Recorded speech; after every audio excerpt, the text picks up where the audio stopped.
去年10月初一，三多利丰台有一只外国货轮哦，伫南苏龙门港的附近靠打，即马搁停伫遐哦。暗时规台船的电火是开甲光死死，有人认为讲安尼会造成光害。这只船本地6月就要煞走咯，也毋过航港局嘛表示讲，拄着一寡技术的问题，卖来要求厂商得爱量早来处理好势。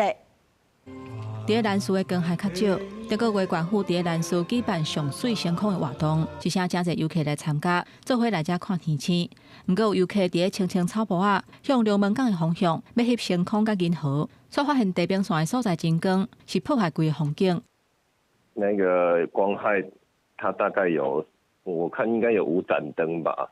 当地民众讲，这个真光的地点是因为去年10月初一，三多二风台的期间，有一只8、8头级的货船伫龙门港附近靠搭，到达已经8个月啊，还未拖走。便到暗时啊，船会甲电火点互倒。航港局讲，原底货轮公司要伫6月完全移除，不过因为拄到船顶的货物处理的技术问题，进度有去前着。原来暗时啊，船啊会点电火，是为着要警示来来去去的船啊，唔通去弄着。这个月会阁要求厂商赶紧处理。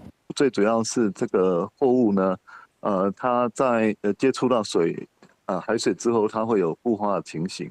那我们已经督促这个厂商呢，它要采取不同的这个机具设备，加速这个货物移除的工作。